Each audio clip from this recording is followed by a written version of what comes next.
Om Ajnanatimirandasya Gyananjana Shalakaya Chakshurunmilitam Yena Tasmai Shri Gurave Namaha Namo Vishnupadaya Krishna Prishthaya Bhutale Srimad Bhaktivedanta Swami Namine Namaste Saraswati Deve Gauravani Pracharane Nirvishesha Shunyavadi Paschachade Shitarane.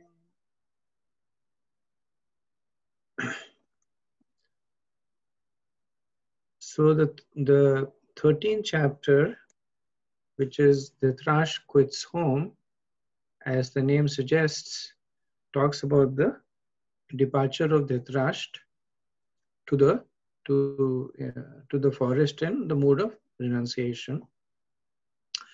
And we have been discussing about the instructions they're not so much instructions, but the counsel by Vidur to his elder brother, Dhritarashtra. So Vidur had left home several years ago, insulted by Duryodhana. For the last 30 years, he had been traveling from one holy place to another.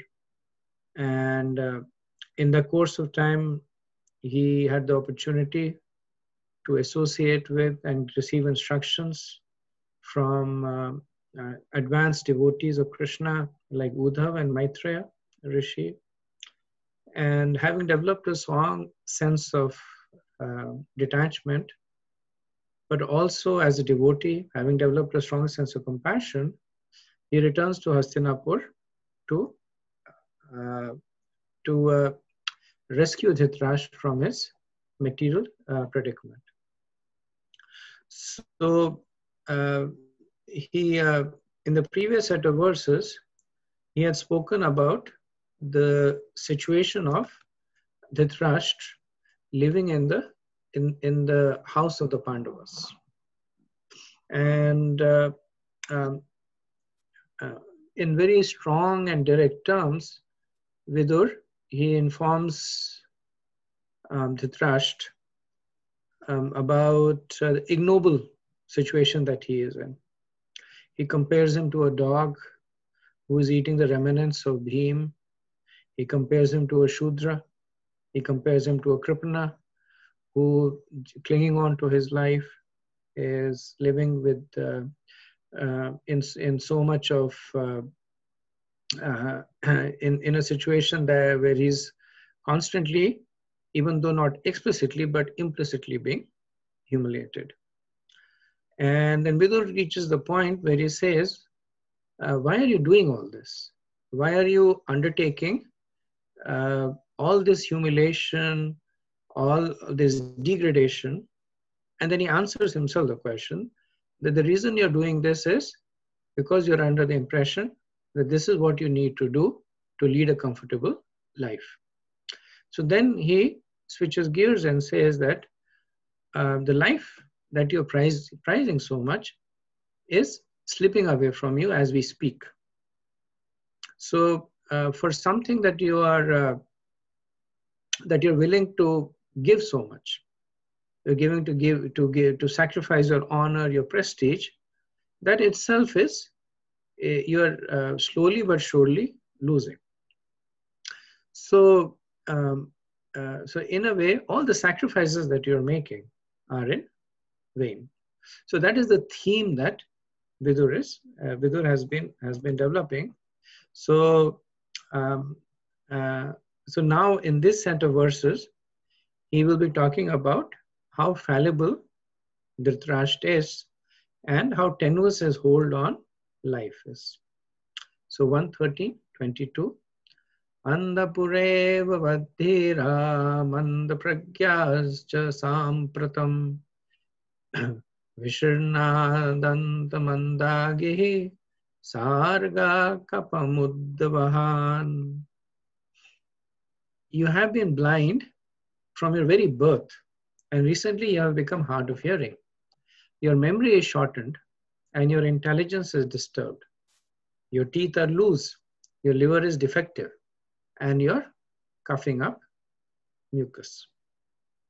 So just in the previous verse, Vidur had stated to Dhritarashtra that you're becoming old and invalid. So in a way, there was no need to talk about this. But the reason Vidur is talking about this is that he's again using the notion of details are more impactful. And so we have seen this at several times, that when Sutta Goswami is describing a certain scene, then he goes into seemingly minute details. And then one may wonder that if his time with the sages was limited, then shouldn't he have focused on the bigger picture? But actually, it is these minutiae that create a stronger impression, and that is what Vidur is also doing. So he's saying old and invalid, and Dhritarashtra might say, "How am I old and invalid?" And he's saying, "This is how you're old and invalid." So he says that you are blind from your very birth. And factually speaking, Dhritarashtra, he suffered from three kinds of blindness. So he was physically blind from birth, he was spiritually blind, and he was also blinded by his ambition. And generally when people have a handicap, their life is difficult. So if a person is simply blind, then for such a person, life is difficult. So Dhritarashtra had three kinds of blindness. So you can imagine that Dhritarashtra led a very tortured life. That because of his ambition, he was constantly striving to get something that he was denied. Because of his spiritual blindness, he did not have any relief. Because the nature of the material world is that it burns you, and when you look at it for solace, it burns you even more. So in addition to the blindness, Vidur says that you have saraga kaphamudavam, that you have a hacking cough with mucus coming out, and visharna dantaha, that your teeth are falling out. So these are gross symptoms of one who is growing old. That the lungs become weak and infected, so the person coughs and throws out mucus. The teeth, they start falling out.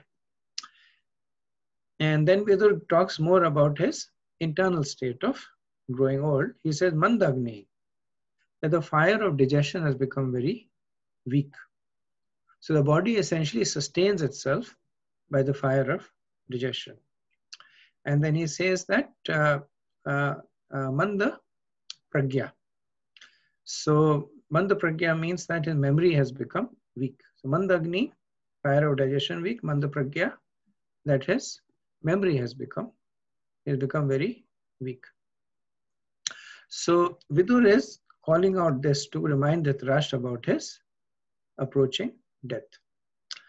So in the purport, Srila Prabhupada said that the signs pointed out by Vidur in the body of Dhritarashtra were signs of apakshaya, or dwindling of the material body before the last stroke of death. The body is born, it develops, stays, creates other bodies, dwindles, and then vanishes. So the time factor is sometimes referred to as Kal Shrotra. And the Sadvikar, or the 6 kinds of transformations that Srila Prabhupada described in the purport, are considered to be the 6 kind of waves that are in this ocean of Kal Shrotra. And Vidur, what he has stated so far is that of these 6 Sadvikars, 5 of them have already happened. So Dhritarashtra, obviously, he took birth, and he grew up, he had children, he sustained himself for some time. So those 4 had empirically happened. Vidur is now saying that the 5th is happening, which is the dwindling. And the reason he says is that when the fifth is happening, it is only a matter of time that the sixth happens. And the sixth is that of death. So one may also question about Vidur's mood of speaking harshly to Dhritarashtra. So previously Vidur was glorified as a saintly person because he refrained from giving harsh news to the Pandavas about the disappearance of Krishna and the Yaduvanshis. But now the same Vidur is speaking very, very harshly. So you can imagine going to an old person and talking to the person in this way, that your teeth are falling, there is mucus, you're coughing, your liver is weak, and essentially basically saying that, old man, you're about to die. And Srila Prabhupada says that this is not really harshness. This is actually compassion. That because Vidur is ultimately doing this for the benefit of Dhritarashtra, this harshness is just a means to an end. So Prabhupada says that saints and sages like Vidur approach such foolish men to awaken them to the real situation. But they take such sadhus and saints as parasites of society, and almost all of them refuse to hear the words of such sadhus and saints, although they welcome show bottle sadhus and so-called saints who can satisfy their senses. Vidur was not a sadhu to satisfy the ill-gotten sentiment of Dhritarashtra. He was correctly pointing out the real situation of life and how he can save himself from such catastrophes. Okay. Next verse, 23. Aomahe yasi janto jivatasha yata bhavan bhima pavrjitam pindam adate graha palavat. Alas, how powerful are the hopes of a living being to continue his life. Verily, you're living just like a household dog and are eating remnants of food given by Bhim. So Vidur at this point, he has established that Dhritarashtra is nearing death. He has also established that the only reason that Dhritarashtra is staying in the association of the Pandavas is to sustain his livelihood, to live a life of sustenance and comfort. Now he is pointing out that what is the cost that Dhritarashtra is paying for this.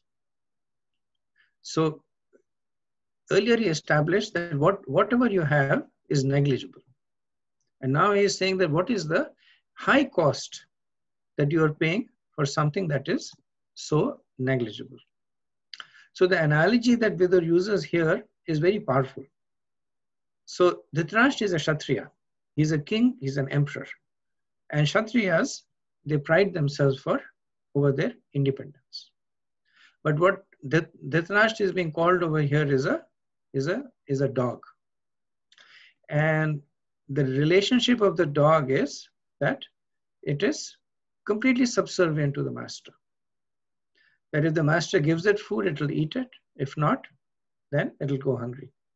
So the cats are a little different. That the cats are independent. If the cat doesn't get fed by the master, it will go out and hunt. And it will make arrangements for food. Or it will steal food from the master. But not the dogs. The dogs are completely dependent on the master. So Vidur, he deliberately uses this analogy to indicate to Dhritarashtra that you're actually not living the life of a Kshatriya. You're living the life of a Shudra. So this is how Shudras live. That the Shudras are completely dependent on their master. And who is the master that Dhritarashtra is dependent on? Now, theoretically speaking, is dependent on Yudhishthira, But Yudhishthir and the Pandavas, they are one and the same. So Dhritarashtra is explicitly shown that he is dependent on Bhima. So Narad Muni, as an expert preacher, he is pushing the buttons that have the most effect on them. So of all the Pandavas, Dhritarashtra had the most hatred for Bhima. Why? Because at the time that Draupadi was being disrobed, so even before that, Bhima was the one that tormented the Kauravas the most. When they were children, then Bhima would beat up all the Kaurav brothers. He would throw them into the water and laugh. He was strong, but he was also a bully. And they would all go and complain. And but Dhritarashtra couldn't really do much about it because they were children. But he developed this dislike for Bhima. And then later on, Bhima had taken this vow at the disrobing of Draupadi that he would kill all the 100 sons of Dhritarashtra, which he did. He killed all the 100 sons of Dhritarashtra, and 2 sons who were the favorites of Dhritarashtra, he killed them in a very ghastly way.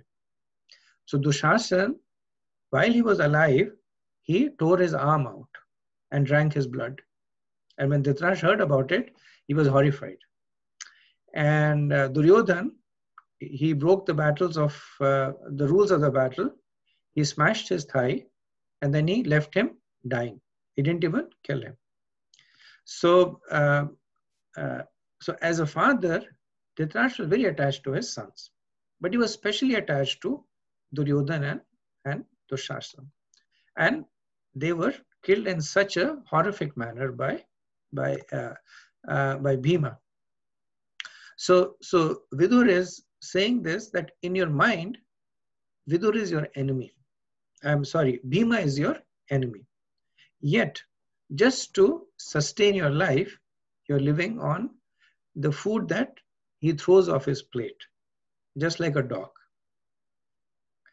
Vidur also makes this point to say that even as a Shudra, you're a failure.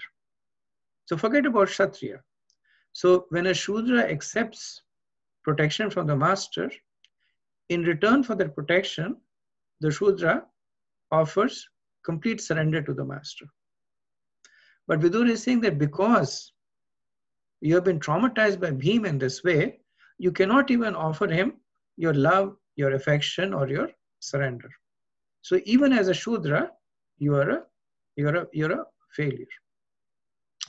So Vidur is he's very astonished. He expresses astonishment that why has Dhritarashtra accepted such an ignoble position?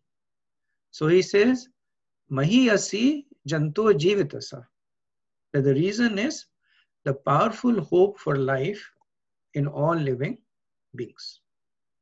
So he answers his own implicit astonishment that because of Mahiyasi jantur jivitasa. So this statement, to some extent, it softens the harshness of Vidur's criticism. So if you notice the statement, the translation is that he says that, alas, how powerful are the hopes of a living being to continue his life. So Vidur is saying that this affliction is not just restricted to Dhritarashtra. In fact, it is there in every living being. So if somebody comes to you and say you're a rascal, then that will hurt. But somebody comes to you and say that you live in a country of rascals, and that's why you're one, then you'll say at least I have some justification. Everybody in my country is a rascal. So Vidur is softening the blow by saying that it's not just you, my dear brother, but every living being. So he uses the general term over here. He does not say that how powerful is the hopes of living in you, but he uses the generalizing that, alas, how powerful are the hopes of a living being, to show that because Vidur is a member of that family, then it is also in a way understandable that he is very strongly attracted to whatever remains of his life. But obviously Vidur is not going to leave Dhritarashtra at this point. So he has spoken something very harsh. He has softened the blow by generalizing it. But now he will make this point that Dhritarashtra can be better than everybody else. Just because everybody else is heading to the ditch, that does not mean that a person of the stature of Dhritarashtra should do the same. So Prabhupada in the purport, he says, Dhritarashtra is blind and continues to hope to live comfortably in the midst of all kinds of reverses of life. A sadhu like Vidur is meant to awaken such blind persons and thus help them go back to Godhead where life is eternal. So Srila Prabhupada here talks about a different kind of blindness, which is spiritual blindness. Once going there, no one wants to come back to this material world of miseries. We can just imagine how responsible a task is entrusted to a sadhu like Mahatma Vidur. Okay, next verse, 24. Agni nishrasto datascha garodarascha dushtita hitam kshetram dhanam yesham tatte rasubhikiyat. There is no need to live a degraded life and subsist on the charity of those whom you have tried to kill by arson and poisoning. You also insulted the married wife and usurped their kingdom and wealth. So when Vidur speaks the previous verse, then Dhritarashtra may counter and say that actually you're wrong. I'm not living like a dog in the house of the Pandavas. In fact, I'm like their father. And therefore, it is their duty to support me. That is the Vedic way. Not only that, I'm the one who supported them when they had no other support. So they're obliged to me. And because of that sense of obligation, they should not only support me, but do even more.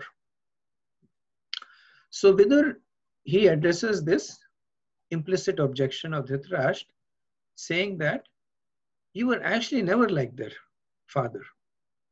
And why? He says that because you were trying to harm them throughout their lives. So if you remember in the Bhagavad Gita, Srila Prabhupada, he makes this point in the purport, this is in chapter 1, verse 36, that 6 kinds of aggressors should be killed as per the Vedic injunction. And these are the one who gives poison, the arsonist, one who attacks with deadly weapon, one who plunders riches, one who occupies another's land, one who kidnaps a wife.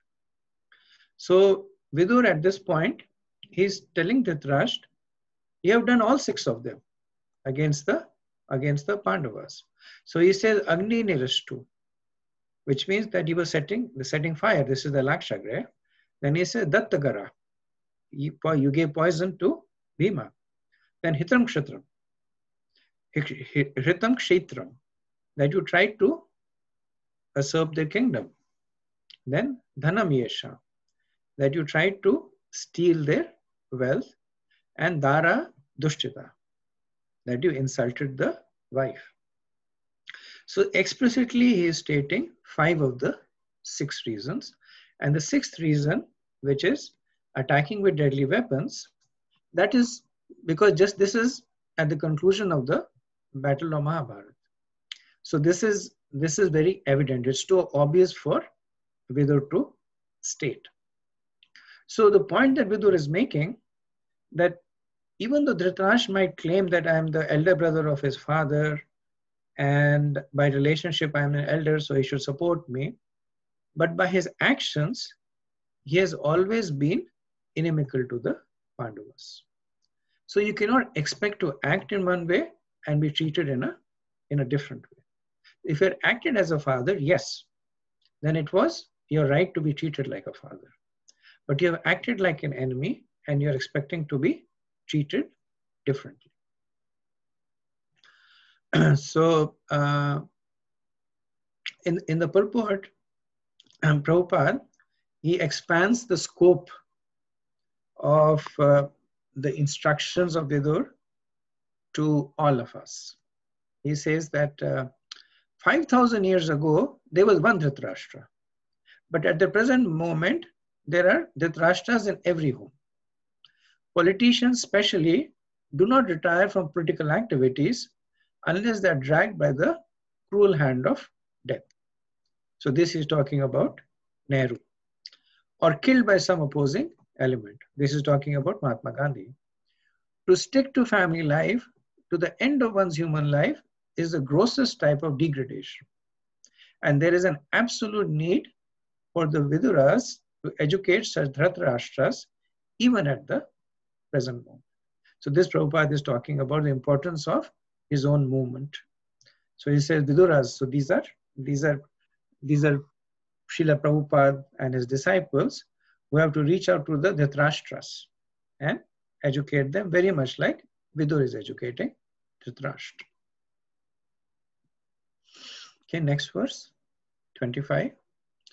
Tasyapi tava dehoyam kripanasya jijivasho paraitya nichchato jirno jaraya vasasiva.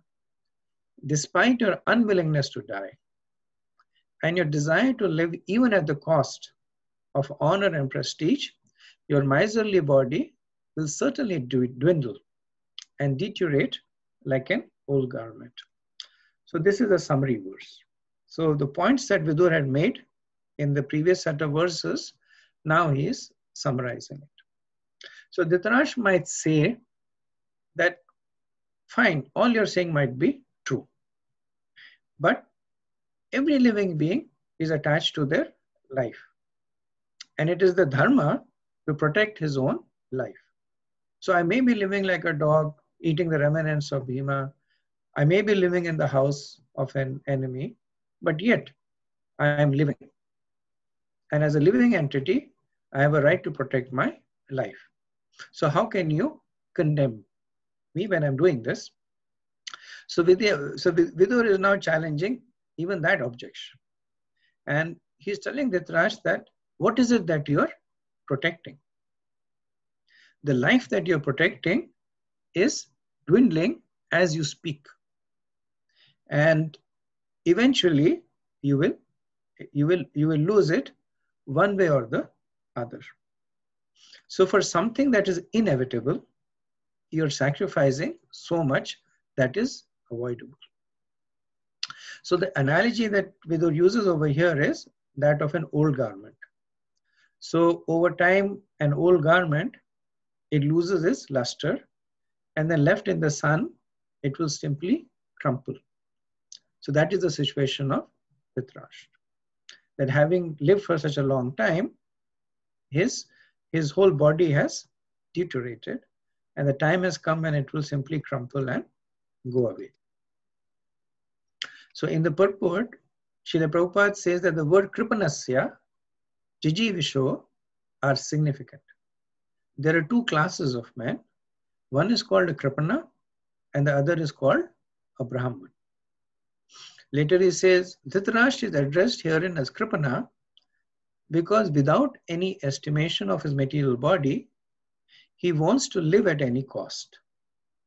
Vidur is trying to open his eyes to see that he cannot live more than his term and he must prepare for death. Since death is inevitable, why should he accept such a humiliating position for living? And towards the end he says, only by good luck does such a miserly man meet a self-realized soul like Vidur, and by his instruction get rid of the nations of material existence. So in the verse 22 of this chapter, Vidur had pointed out the declining state of Dhritarashtra's body and mind. So Vishwanath Chakravarti Thakur, he comments that in this verse, when Vidur says that it is deteriorating like an old garment, vasasi, so he says that Vidur deliberately uses the plural over here. He says it is deteriorating like old garments. And the reason he says he's using the plural, because one set of deterioration is a deterioration in the gross body. So the coughing, the weak digestion, the defective liver, etc. These are all signs of deterioration in the gross body. And then blindness, deafness, loss of intelligence. These are signs of decay in the subtle body, since the senses and the mind reside in the subtle body. So he is making this point that from both perspectives, you are deteriorating. Both the garments are going away. Now, factually speaking, the subtle body does not deteriorate, because the subtle body in the material world is eternal. For as many lifetimes as the soul takes birth, the same subtle body is there. But Vidur is pointing out to the deterioration because of the close association between the subtle and the gross body. So it is as if the subtle body is deteriorating, because the senses are the junction between the gross and the subtle body. And if one loses one's eyesight, then one cannot see. So that sense goes away. So when one grows old, then all the five senses become weak. Not really because the subtle body has become weak, but because the points of junction with this gross body have become weakened.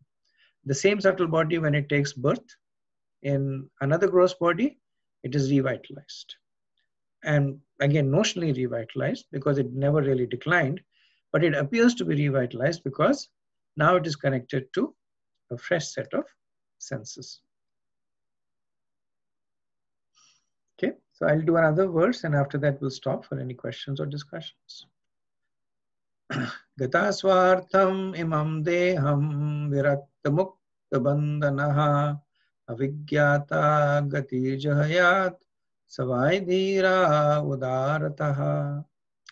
He is called undisturbed, who goes to an unknown remote place and freed from all obligation, quits his material body when it becomes useless. So Vidur so far has been criticizing and condemning Dhritarashtra. He has called him a kripana, he's called him a dog, he's called him as somebody who has no self-respect. And that's the nature of a sadhu. One of the meanings of sadhu is one who cuts. So one who cuts through all these layers of illusion and ignorance. But that is not the purpose of the real purpose of the sadhu. It's a means to an end. And now Vidur is talking about why he has been saying all this. So the reason that he's been saying is that he wants to guide Dhritarashtra towards a higher platform. So a sadhu will not just cut and leave a person there, but he will cut a person so that the person is freed from the bonds, and then the sadhu can lead the person to a higher destination.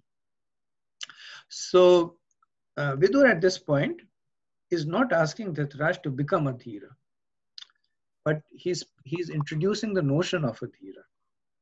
So you notice there is no direct instruction to Dhritarashtra over here, but is introducing Dhritarashtra to a dhira. He's saying he is called a dhira who does this.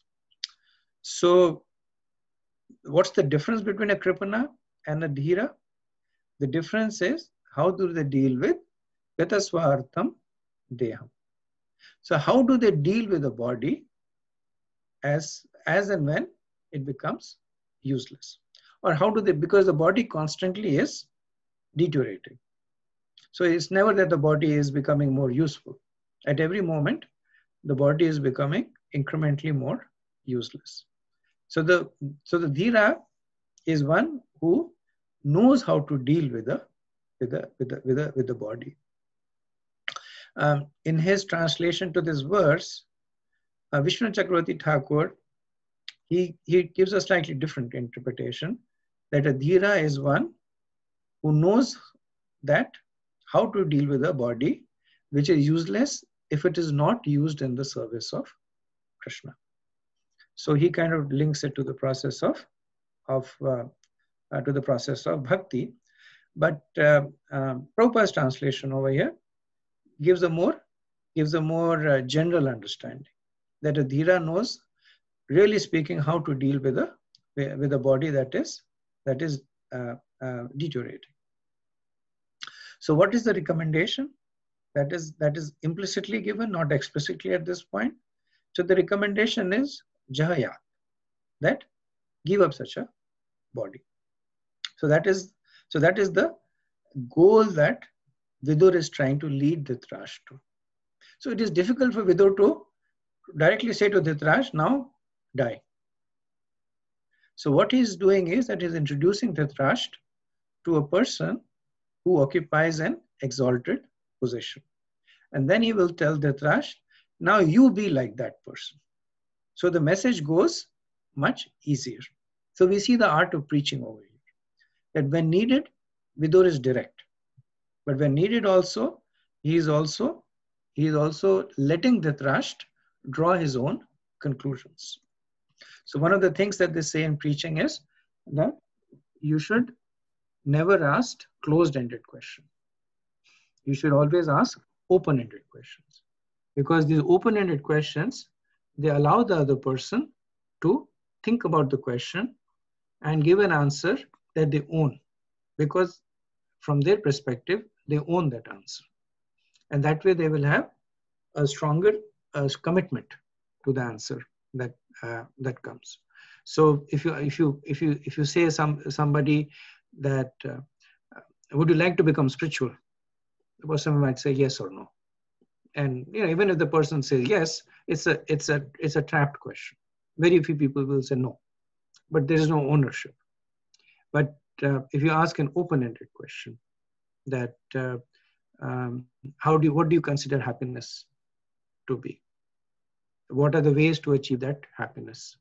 And then, so if you look at the science of self-realization, that's the kind of preaching that Srila Prabhupada does over there. That he gives many open-ended premises, letting the other person meditate on it and draw their own conclusions. So this is what Vidur is also doing here. So he's saying that such a dhira who has gata swartham, whose body is deteriorating, will give up his body, jahayat. And then in the rest of the verse, he describes the intermediate steps between the realization that the body is useless and the action that I need to give up the body. So the intermediate steps are that the dhira will first free himself from all obligations. Virakta mukta bandhana. So virakta means he becomes renounced. Why? Mukta bandhana. By freeing himself from all obligations. And then avigyata gati. And then after that he goes to an unknown place. So why does he go to an unknown place? Because in an unknown place, the quality of dependence of Krishna becomes very prominent. As long as you're in a known place, then there are people around you who are there to sustain you, whether it is physically or emotionally, and then you also have the sense of dependence on them. If they go to an unknown place, nobody knows you, you don't know anybody, and the only dependence that you have is on the personality of Godhead. So he's saying that freeing yourself from your relationships, viratta mukta bandhana, avigyata gati, go to an unknown place. That is the action of a dhira. So in the Bhagavad Gita, the very first instruction that Krishna gives to Arjun is to become a Dhira. So in chapter 2, verse 13, Krishna says, Denosmin yata dehe kaumaram yavanam jana tata dehantar praptira dhiras tatrana moyati. There again, Krishna gives this instruction not directly to Arjun, because at this point it is too early to instruct Arjun directly, but he is glorifying the position of Dhira. So it's like somebody comes to you and says that a person who is controlled in habits, who is clean, who is regulated, is a person worthy of respect. Now, even though the person might not say to you that he wants you to be like that, but the message is very clear. So without preaching directly, the preaching is going on.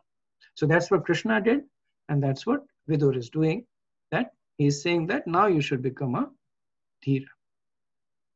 So a common trait amongst Dhira is that he is undisturbed in all circumstances. So he is undisturbed by the pushing of the senses. He is undisturbed by the forces of affection and obligation to the family members. He is undisturbed by the sense of insecurity. And ultimately, he is undisturbed by the change of body. So Krishna, he demonstrates a very strong affection towards Dhira. Throughout the Bhagavad Gita, he keeps talking very fondly about Dhira.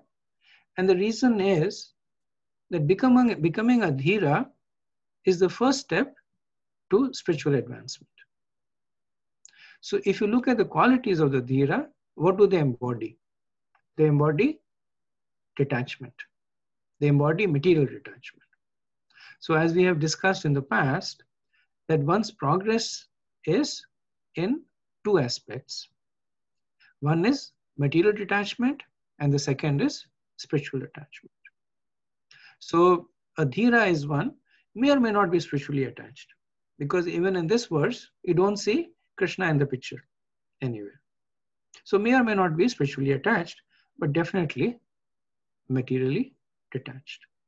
So material detachment is a necessary but not sufficient condition. That if you're materially attached, you can certainly not make spiritual advancement. However, if you're materially detached, there is no guarantee that you will make spiritual attachment. And the case in point is the impersonalists. They're materially detached, but they do not develop spiritual attachment. However, Krishna still glorifies material detachment because close, in most of the cases, very close on a heel to material detachment is spiritual attachment. So Vidur, at this stage of life, to Dhritarashtra, he is not talking about spiritual attachment. And the reason he is not talking about spiritual attachment is because Dhritarashtra is too materially engrossed. Now he knows that Dhritarashtra will not be able to make progress on the path of bhakti. So again, as an expert preacher, he is preaching according to the capacity of the person he is preaching to. So we know that in different circumstances, Narad Muni would preach different things. And that was dependent on who he was preaching to. So similarly, Vidur at this point is not preaching Shuddha Bhakti, not because he is not aware of it. He has been preached to by Uddhav and by Maitreya Rishi. So he knows Shuddha Bhakti. He has heard the pastimes of great devotees like Prahlad Maharaj, Dhruva Maharaj. Well, not Prahlad Maharaj, but Dhruva Maharaj and Maharaj Prithu. So he's aware. He's aware of the potency of bhakti, but he's also aware of the situation of Dhritarashtra. So his motive over here is to guide Dhritarashtra to a path of where he can be materially detached, so that at least he does not suffer from this cycle of repeated birth. Okay, I'll stop here. If there's any questions or comments.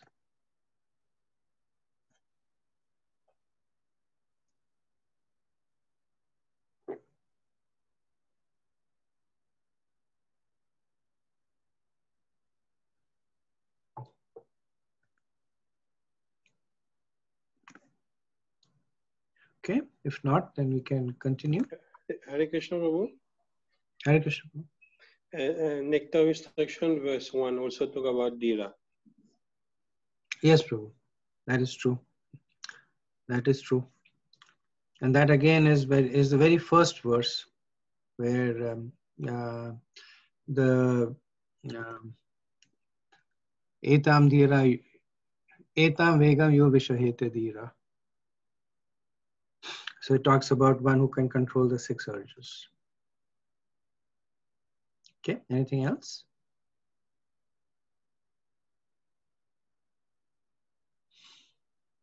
Okay, so 113.27. Yat swakat prataveha jata nirveda atmavan hridikritva harim gehat pravrajet sa narottama.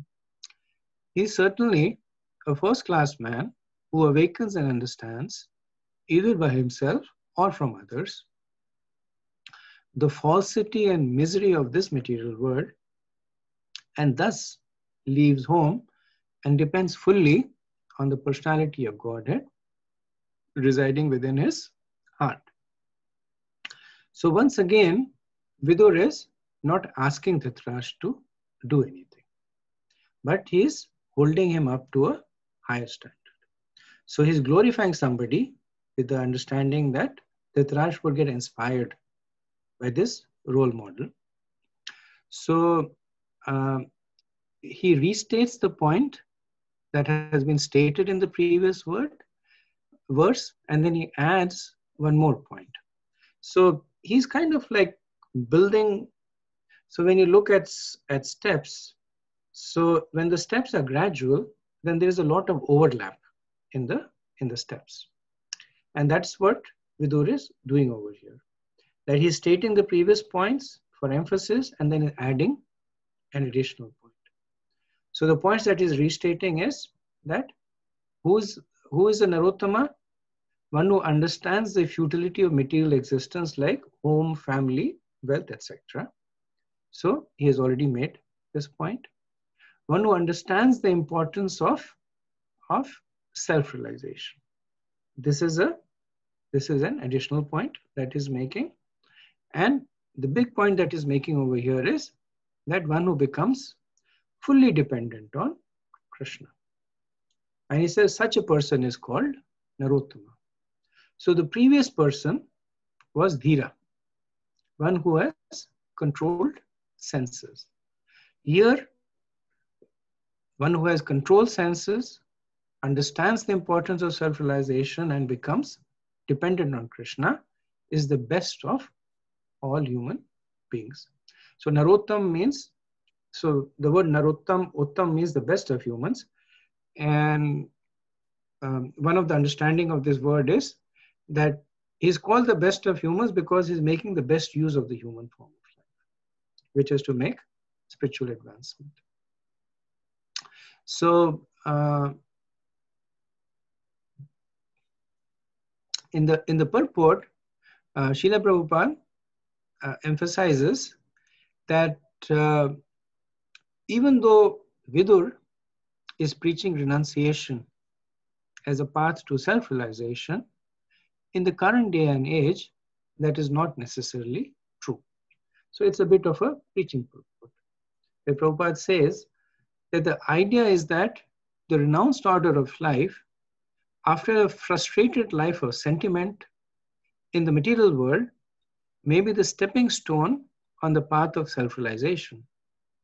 But real perfection of the path of liberation is attained when one is practiced to depend fully on the Supreme Personality of Godhead, who lives in everyone's heart as Paramatma. One may live in the darkest jungle alone, out of home, but a steadfast devotee knows very well that he is not alone. The Supreme Personality of Godhead is within him, and he can protect his sincere devotees in any awkward circumstance. One should therefore practice devotional service at home, hearing and chanting the holy name, quality, form, pastimes, entourage, etc., in association with pure devotees. And this practice will help one awaken God consciousness in proportion to one's sincerity of purpose. So the Narottam definition of being dependent on Krishna, Prabhupada says that one can develop this sense of dependence even when one is surrounded in their home, because this is a state of internal realization. So like I said, this is more of a preaching purport. Vidur is actually preaching renunciation to Dhritarashtra, that you give up, give up, give up. Give up everything and become a Dhira. Give up everything and become a Narottama, because that is the most appropriate thing for Dhritarashtra. Next verse, 28.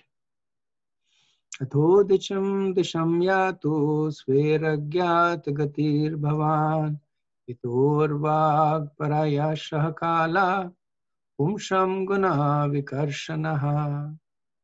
Please therefore leave for the north immediately, without letting your relatives know, for soon that time will approach which will diminish the good qualities of men.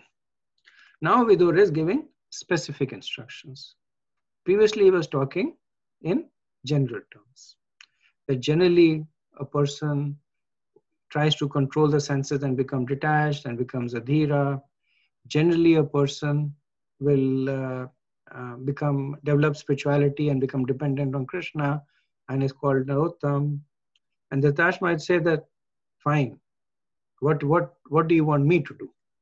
So now he's giving specific instructions. So preaching is both, that one should give generalized instructions, but generalized philosophy can only take a person so far. At the end of the day, the person will ask this question: what is it that you want me to do? So the scriptures are very good at giving generalized instructions.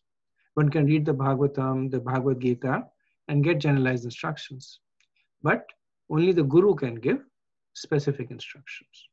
So Vidur in that position is now giving specific instructions. He's saying, leave for the north immediately.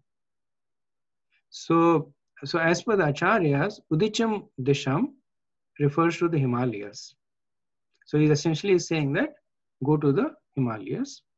And the Himalayas are the favorite of those who are seeking to perform austerities. So Dhritarashtra might ask, okay, I will consider your advice of going to the north. And Vidur says, go immediately. So Vidur had previously emphasized on this urgency that since Dhritarashtra was growing old and he may die or become invalid anytime, so while he has some control on his body, he should go immediately. So that is one reason why he's saying go immediately. The other reason that is given is Pumsham Guna Vikarshana. That the time is coming when Guna Vikarshana, when the qualities of the human beings is going to decline. So he's talking about the onset of the age of Kali. That even under the current association of saintly people like Yudhishthira, you're finding it difficult to leave. When you come into the association of the people in the age of Kali, where everybody will be a Dhritarashtra, it'll be impossible for you to leave. So don't wait for that. Don't wait for the time, but leave immediately. Pumsaguna Vikarshana could also point to Dhritarashtra himself. That the longer that he stays in this situation, Guna Vikarshana, his own qualities will weaken. So any good qualities that he has, any kind of resolve that he has, any sensibility that he has in terms of wanting to do the right thing, all these things will weaken as he becomes older and older and more dependent on others. And then finally he says that Swaha Agyata, that go without telling anybody. And the reason he's giving again to Dhritarashtra is that if you tell somebody, if you tell Yudhishthira, Yudhishthira will stop you. To begin with, your resolve is weak, and then in the face of persuasion by Yudhishthira and the Pandavas, you're definitely going to to lose your resolve. So best thing to do is Swagyata. So we see here how Vidur, from a very lofty philosophical platform, is now coming down to the nitty-gritties, to the point that he is saying that you sneak out without telling anybody. So this specificity is very important in one's making spiritual advancement. So we see that specificity in the instructions of Prabhupada to his disciples. Prabhupada gave very, very specific instructions about minute details. When to take bath, type of clothes to wear, how to cook your food, how to deal. If you look at a Shikshamrita, then almost all aspects of one's existence, Prabhupada gave instructions and his disciples inquired of him. So that is the mood of a spiritual person, that he does not just speak high philosophy. Of course, this depends on the relationship also. And if you don't have a relationship with the person, then yes, you can speak philosophy and leave the person at that. But in case of Vidur and Dhritarashtra, that there is a strong binding relationship. So that is why Vidur is now becoming very, very specific. So the Acharyas say that the instructions that Vidur is giving to Dhritarashtra is those of detachment. So Prabhupada earlier on said that one can become a Narottama by staying at one's house. And Vidur is aware of that. But he's also aware that Dhritarashtra cannot be that. So that is why he's saying you become a Dhira. You cannot become a sannyasi. So the best thing for you is to become a Dhira. You renounce the object of your senses, and in this way you control your senses and become fully detached.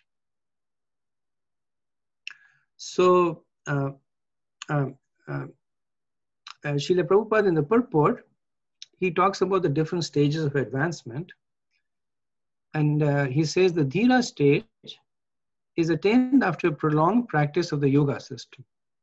But by the grace of Vidur, one can attain the stage immediately simply by willing to adopt the means of the Dhira stage, which is the preparatory stage for sannyas. The sannyas stage is the preparatory stage of Paramhamsa, or the first great devotee of the Lord. So in verse 26, in his commentary, Sridhar Swami says that a Dhira is a wise man. And one is called wise when he tolerantly suffers in this world while striving to attain a spiritual result. And in his purports from verses 25 to 28, Srila Prabhupada, and I'm summarizing it across the purports, Srila Prabhupada talks about different stages of existence. So he talks about a Kripana, that a Kripana is a miserly man who fails to properly understand and use the valuable human form of life. Then he says a Dhira.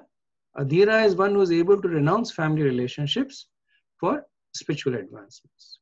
Then he talks about a sannyasi, he says sannyasi are of two kinds. A renounced sannyasi may be of two kinds. Those who have renounced family relationship and accepted the renounced order of life out of frustration with material life. So that is one kind of sannyasi. Then the other kind of sannyasi, which he calls a Narottam, is the first class of human being and who have sincere, pure devotion and who depend fully on the mercy of Krishna.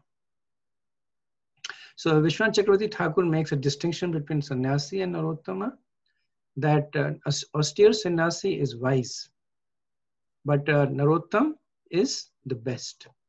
So the sannyasi is wise because he understands the temporary nature of the material world.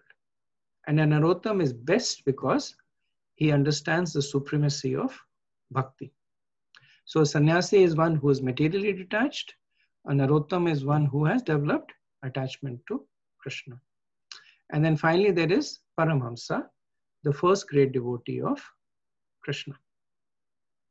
So just in terms of the internal state, a Kripana is materially attached, a Dhira is materially detached, a Sannyasi is renounced, a Narottama is spiritually attached, and a Paramhamsa is spiritually absorbed. So Prabhupada talks about the stages: Kripana, Dhira, Sannyasi, Narottam, and Paramhamsa.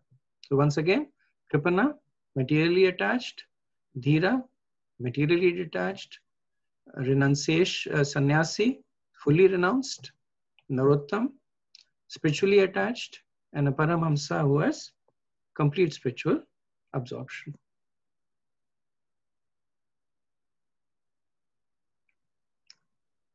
Okay, we'll do the next verse. Evam Raja Vidurena Anujena Pragyachakshur Bodhitajmidaha Chitva Sveshu Sneha Pashandadimno Nishkram Bhrata Sandarashit Tadva. Thus, Maharaj Dhritarashtra, the scion of the family of Ajmedha, firmly convinced by introspective knowledge, pragya, broke at once the strong network of familial affection by his resolute determination. Thus, he immediately left home to set out on the path of liberation as directed by his younger brother, Vidur. So just to summarize the instructions that have been given by Vidur to Dhritarashtra, either explicitly or implicitly. So the first point he made was that death is inevitable in verses 20 and 25. Then he said that old age and declining health are indications of imminent death in verses 21 and 22. Then he said that better to renounce than live an ignoble life, 23 and 24. So ignoble life in this case holds the fact that a life of neglect and disrespect, but ignoble life also means that one that is almost close to its end. So the fourth instruction that he had given was one must strive to make spiritual advancements in verse 27. And then in 26 and 28 he said, for these reasons, renunciation is recommended. So as we can see, Vidur's primary focus is to inspire Dhritarashtra to give up his home and take to the forest. And again, he's doing that because Dhritarashtra cannot take to bhakti. So instead of giving him Shuddha Bhakti,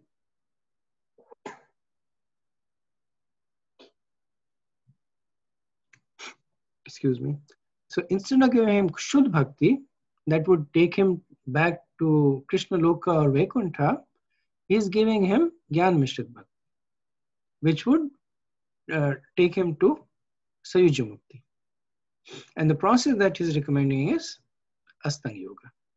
So he's recommending that Dhritarashtra gives up the home, goes to the forest and practices Astanga Yoga, because that is the best possible solution for Dhritarashtra. So if you look at the tone in this verse, it appears that everything is happening by Dhritarashtra. So Dhritarashtra, firmly convinced by introspective knowledge, broke at once the strong network and by his resolute determination set out to the path of liberation. So firstly, this resolute determination is an essential prerequisite to one who takes to the path of spirituality. So in Bhagavad Gita, Krishna, so this is verse 241, where he says, Vivasatmika buddhi ekaya kuru nandana, where he talks about that only through Vivasatmika buddhi, ekaya, through single-minded resolution, can one make spiritual advancement. So we see that single-minded resolution that is coming. And what is it? What is this determination? Because only through this determination, the pasha sneha sveshu. So the pasha is basically means a noose. So it's translated as a rope, but it actually means a noose. So what is the nature of a noose? The nature of a noose is that the more you struggle against it, the stronger it becomes, the more it binds you. So when they tie the noose around an animal, the animal quickly learns not to struggle. Because as the more the animal struggle, the noose becomes more and more binding. So very difficult to come out of the pashan, the sneha pashan.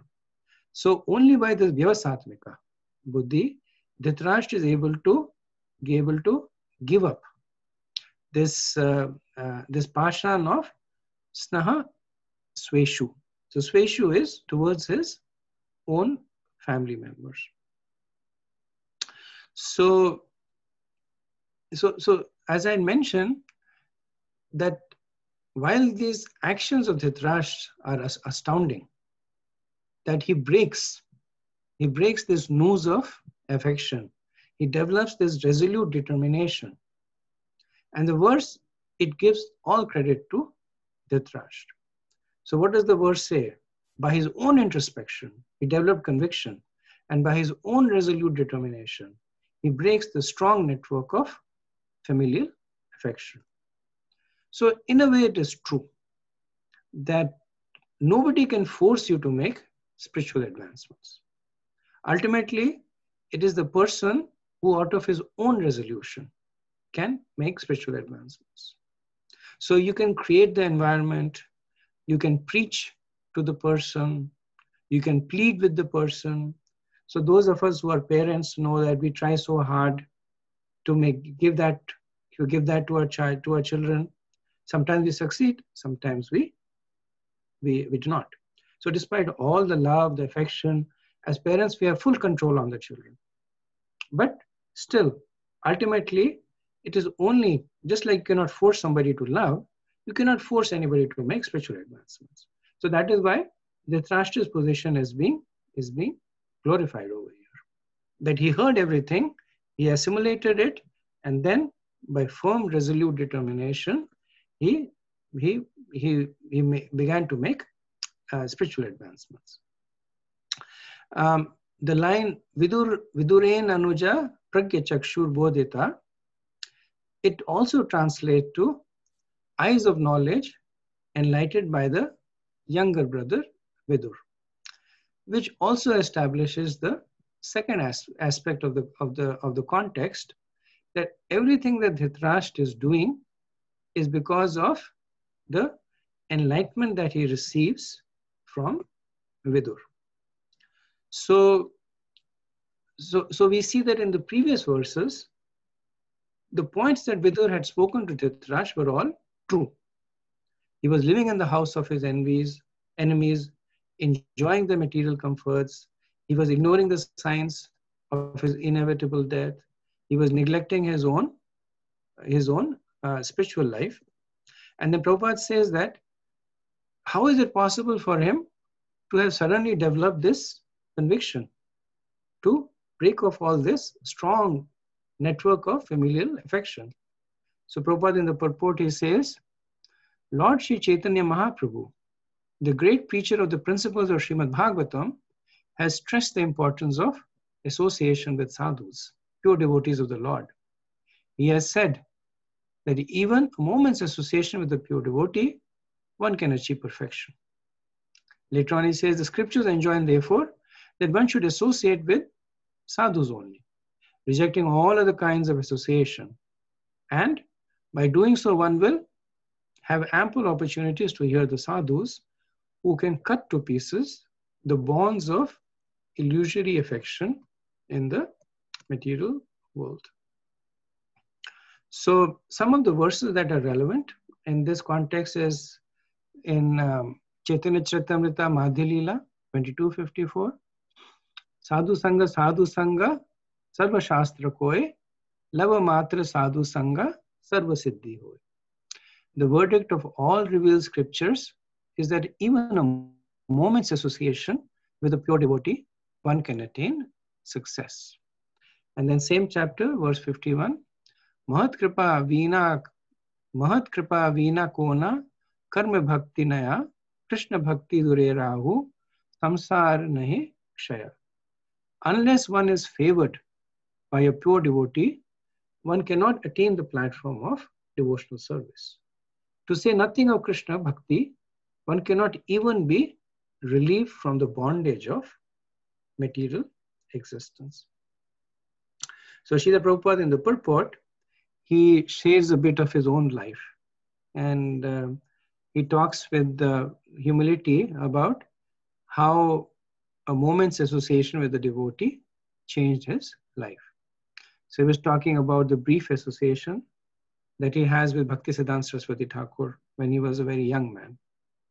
And because of that, his life changed, even though things happened more prominently later on. But Prabhupada says that the course was already changed. It was just a matter of time before it became more and more manifest. And then he also talks about, he also glorifies his father, that how his association with his father had such a momentous impact on him. So in this verse, by the use of the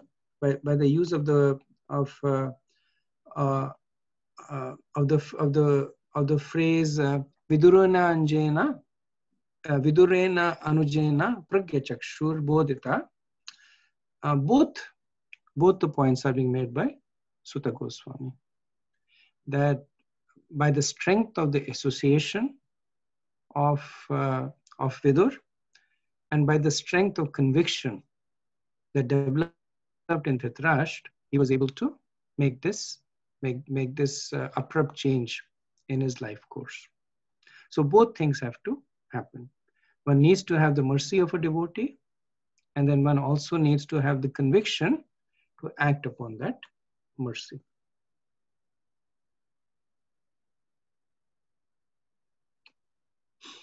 Okay, we'll do the next verse.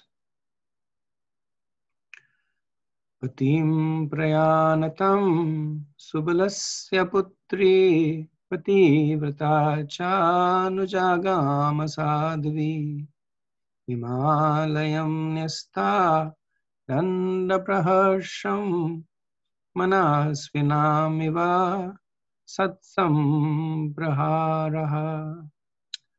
The gentle and chaste Gandhari, who was the daughter of King Shubal of Kandar or Gandhar, followed her husband, seeing that he was going to the Himalaya mountains, which are the delight of those who have accepted the staff of the renounced order, like fighters who have accepted a good lashing from the enemy.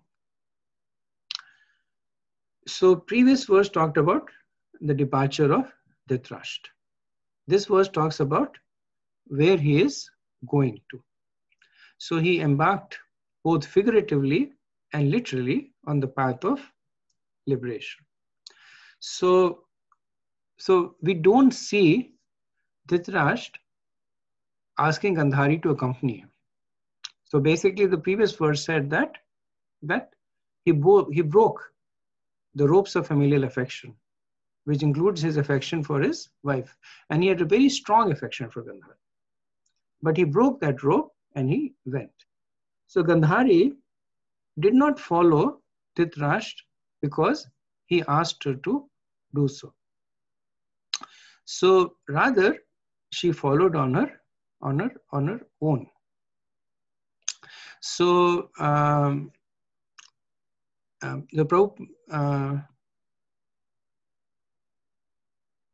So Sutta Goswami, he takes his opportunity to glorify Gandhari independently of Dhritarashtra.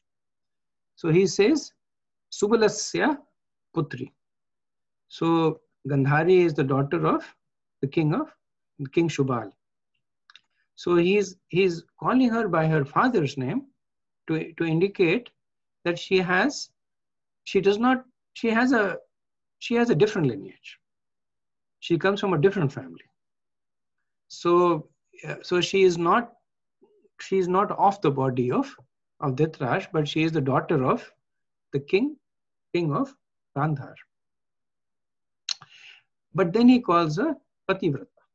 He calls her Pativrata to say that this daughter of King Subal is a chaste wife. And then he says Sadhavi. So Sadhavi means one who has good qualities. So one could be a chaste wife and have bad qualities. But here he says that she is not only Pativrata, but a Sadhavi. So she is happy to follow her husband, even in the final difficult destination. So Prabhupada compares her in the purport with Sita Devi, that when Lord Ram was ordered to go to the forest, then Sita Devi demanded, even though Lord Ram tried to dissuade her, but Sita Devi demanded that as a chaste wife, I should accompany you wherever you should go. So Gandhari also, she exercised her right as a Pativrata to accompany Dhritarashtra, and Dhritarashtra did not deny her this right. So in the Mahabharata, Gandhari is one of the most tortured characters. So she is intrinsically very pious, and she does not approve of all the intrigues that are being done by her husband and by her sons. But because she's a chaste wife and because she's a loving mother, she still has to be a part of them, even if it is implicitly. So she constantly counsels her husband to do the right thing, but even when he does the wrong thing, she never leaves his sight. And even though in her heart she knows that Duryodhana is sinful, when he's going for the final battle, she gives him the benediction of having a body made of Vajra. So she's constantly being tossed between these two aspects of material affection and her affection for the path of religion. So this is the first time when she sees that there is no difference between the two. That what her husband is doing, what she is expected to do, is also what is the recommendation of Dharma. So even though she knows that Dhritarashtra is going to give up his body, she happily accompanies him there. So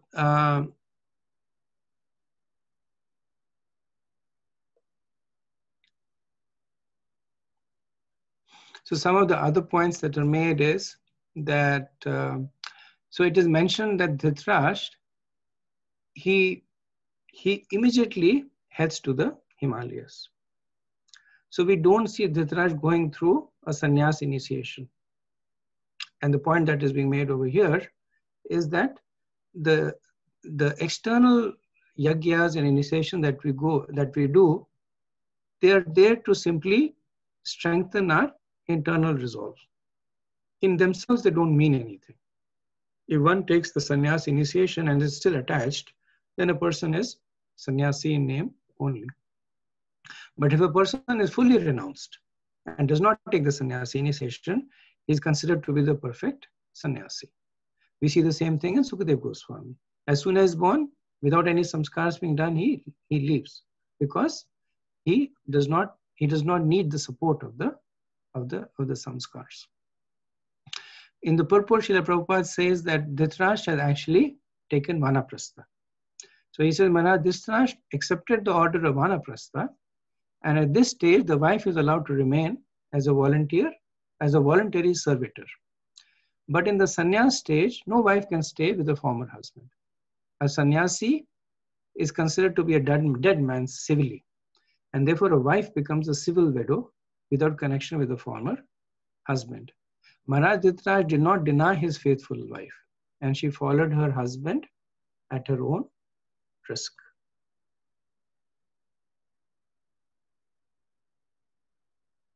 So the last verse of line of the verse, Manasvi Nam Iva Sat Sampraha, translates to that like Iva, Manasvinam, great fighters, Sat, who Sat means who enjoy good, Samprada, who enjoy a good fight. So Vishwanath Chakravarti Thakur, he applies this phrase like great fighters who enjoy a good fight to Gandhari. And the mood that he wants to convey is that she took the challenge like a warrior enjoying a good battle. The challenge of Dhritarashtra leaving and heading to the mountains. Srila Prabhupada applies this phrase to Nestadanda Praharshana, which are the delight of those who have accepted the staff of the renounced orders, like fighters who accepted a good lashing from the enemies. So in the purport, Srila Prabhupada also speaks about the types of sannyasis. And this is just because there's a mention of the rod over there. So Prabhupada says the sannyasis accept a rod as a sign of the renounced order of life. There are two types of sannyasis. Those who follow the Mayavadi philosophy headed by Sripad Shankaracharya accept only one rod, Ekadanda. But those who follow the Vaishnavite philosophy accept three combined rods, three dandas. The Mayavadi sannyasis are Ekdanda Swamis, whereas the Vaishnava sannyasis are three danda sannyasis, or more distinctly, three danda Goswamis, in order to distinguish them from the Mayavadi philosophers. The Ekadandi Swamis are mostly fond of the Himalayas, but the Vaishnava sannyasis are fond of Vrindavan and Puri. The Vaishnava sannyasis are Narottamas, whereas the Mayavadi sannyasis are Dhiras. Maharaj Dhritarashtra was advised to follow the Dhiras because at that stage it was difficult for him to become a Narottam. So the last line of the purport is a reference to the distinction between Dhira and Narottam that we discussed in verse 28. So Vidur himself is a Narottam, but he guides Dhritarashtra to the path of impersonal liberation because, again, of his understanding of the extent of Dhritarashtra's realizations. Okay, so I'll stop at this point and see if there's any questions or comments. Hare Krishna, Prabhu. Yes, Prabhu. Dhritarashtra, in his case, like he took a tough decision and he left the home. But there is a risk also is involved in it, because so far he never took any tough decisions in his life, and suddenly he goes there. Once he leave everything, later if there is a possibility he may repent too. That is one aspect of it. But even in our case, like we are dealing with so many things, and even we are also in his situation. So is it advisable to take stronger risks, to take chances in life?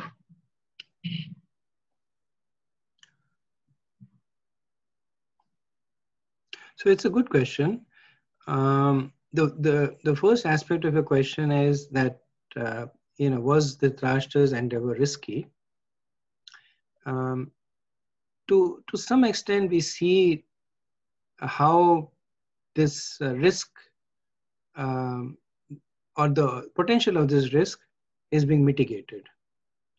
And two things were happening. One was by the association of a devotee, and the second was Bodhita Mansa, by the fact that he had developed his own realizations. So in the association of the devotee, accepting the instructions, he had developed firm conviction, and thus he endeavored on that path. So we can kind of extrapolate that to our own lives also, that we do, when we take to the path of spirituality, There is definitely risk because there are things that we take up and things that we give up, which can have a long-lasting impact. But if you're taking it based on instructions from a bona fide source, and if you're taking it based on a sense of firm resolution, the risks are mitigated at that point. So as many times, and this we saw in the early days of ISKCON, where people were more susceptible to taking emotional decisions. So they would take, they would take initiation, become a devotee.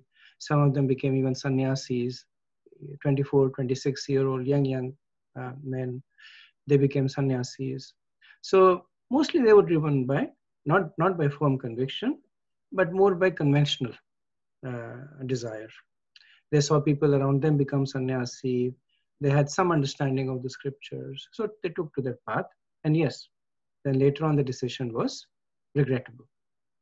But if we were to be more measured in our cadence, that if we hear from the right source, take shelter of a spiritual master, and then we also get a sense of what our own conviction is, the risk is always there, but it gets mitigated.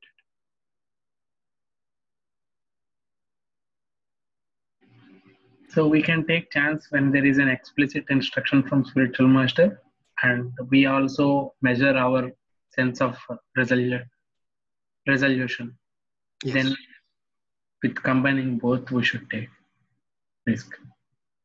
Thank you. Thank you.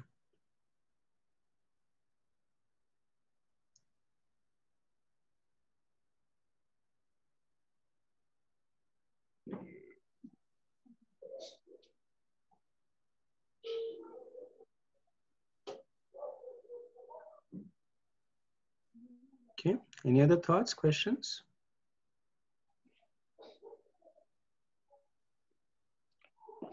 Hare Krishna.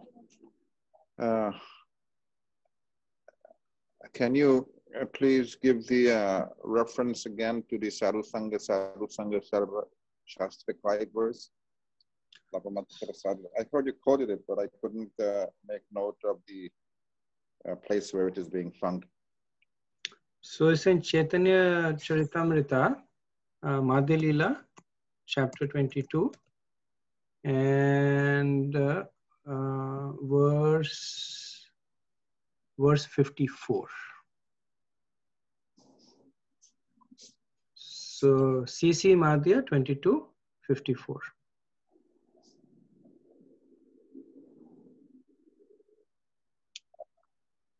I still didn't.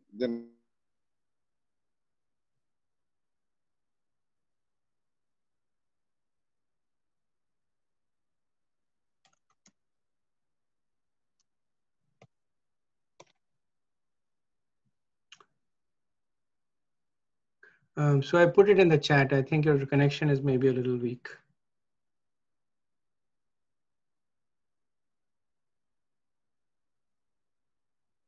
Okay. Any other questions, thoughts? Okay, nothing else. We'll end over here. Mancha kalpatarubhayascha kripa sindhubhyev cha patitanam pavanebhyo vaishnavebhyo namo namah. Anant Koti Vaishnav Vrinda ki jai, Srila Prabhupada ki jai, Nitai Gaur Premanande, Hari Hari. Hare